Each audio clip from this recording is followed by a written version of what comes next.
Bahar Smith ditetapkan sebagai tersangka ujaran kebencian bersama dengan penyebar video ceramahnya yang viral.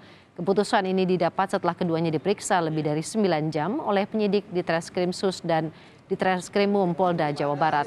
Hasil pemeriksaan ditambah keterangan 2 saksi serta barang bukti yang disita menghasilkan 2 alat bukti yang bisa dijadikan sebagai landasan.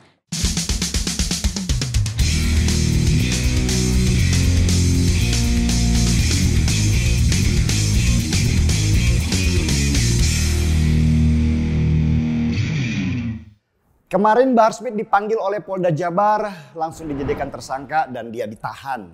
Dan persis seperti Rizik Syihab dulu, Bahar membawa puluhan pasukannya ke Polda Jabar dengan 1000 yel-yel pembawa semangat dan intimidasi kepada aparat hukum.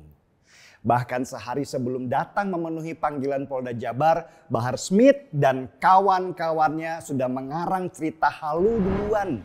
Yaitu pesantren mereka dikirimi kepala anjing sebagai bentuk ancaman. Ini mirip banget dengan sandiwara Rizik dulu yang mendadak katanya mobilnya dibakar sebagai bagian dari ancaman kepada dirinya. Permainan terzolimi ini polanya persis sama untuk menaikkan tensi bahwa mereka mendapat intimidasi. Dengan sandiwara kepala anjing dan mobil terbakar ini harapannya akan membangkitkan perlawanan dari pengikut mereka yang bodoh-bodoh dan fanatik itu. Bahar Smith dan Rizik ingin terlihat sebagai pahlawan revolusi, berani melawan sistem pemerintahan dan kelak perlawanan akan meluas dengan mereka sebagai pimpinan perang. Bahar Smith dan Rizik Syihab ingin mengikuti model perlawanan ala Ayatullah Khomeini di tahun 1981 di Iran. Sebelum tahun 1981, Iran dipimpin oleh Shah Reza Pahlavi, raja yang zolim dan sewenang-wenang.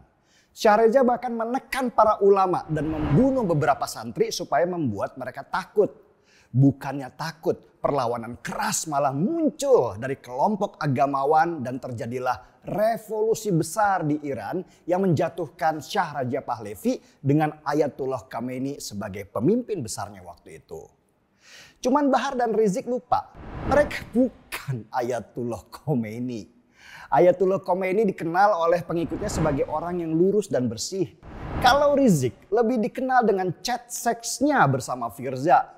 Sedangkan Bahar Smith dikenal karena menendang anak-anak sampai mereka terluka.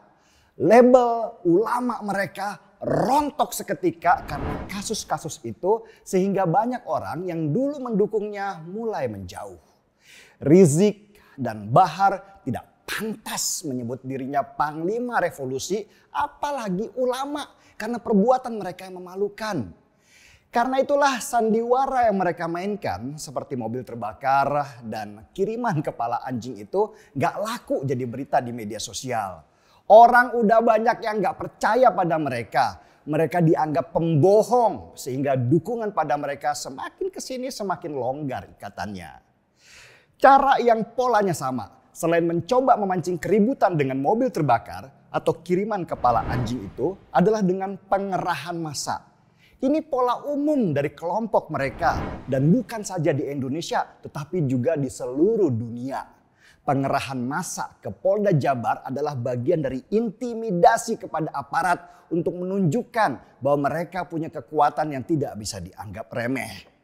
Masanya ya orang-orang yang bodoh dan militan itu yang kemarin tertangkap kamera sedang mencium kaki Bahar Smith. Orang-orang ini sudah tercuci otaknya lewat jualan gelar Habib dan cucu Nabi.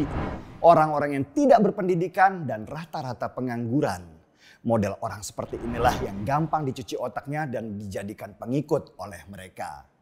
Tapi sebenarnya ada hal yang lebih memalukan yang tidak terlihat oleh mata dari pengerahan massa itu. Pengerahan massa menunjukkan bahwa orang seperti Bahar Smith dan Rizik Syihab itu insecure atau tidak percaya diri. Mereka harus selalu dikelilingi oleh banyak orang yang memuja mereka, mendukung mereka, menjadi pagar mereka. Karena kalau sendirian mereka itu seperti telanjang. Bahar Smith di balik teriakan-teriakannya yang dibangun seolah-olah dia adalah seekor singa yang garang. Sebenarnya kalau sendirian dia itu seperti kucing yang habis kehujanan.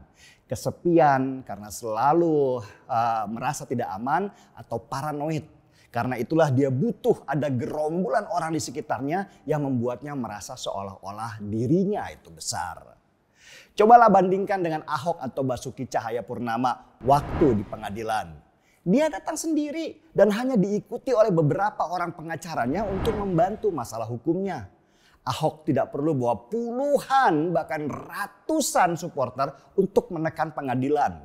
Kalaupun ada supporter yang datang, mereka menunggu di luar dan tidak dimobilisasi secara sistematis. Ahok juga tidak perlu teriak-teriak memberi semangat supporter. Dia bahkan menerima hukumannya dengan menundukkan badannya di depan hakim dalam-dalam. Mental seorang Rizik Syihab, seorang Bahar Smith memang beda kelas dengan mental Ahok. Meskipun Bahar sudah mendandani dirinya dengan rambut panjang pirang yang sering disebut orang dengan nama Bu Ceri atau Bule Chat sendiri. Tapi di dalam dirinya dia adalah anak kecil dan manja yang butuh perhatian. Lihat saja ceramahnya yang teriak-teriak. Persis seperti anak manja yang minta perhatian karena suka dengan mainan. Saya lihat perbedaan Bahar Smith dan Ahok waktu menghadapi kasusnya. Jadi teringat dengan kata-kata Soekarno, presiden pertama kita.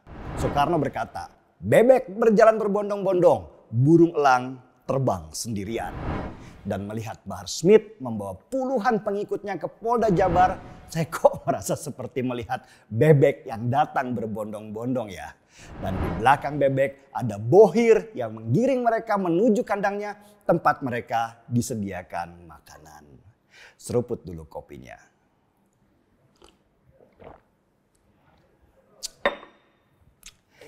Gaspol.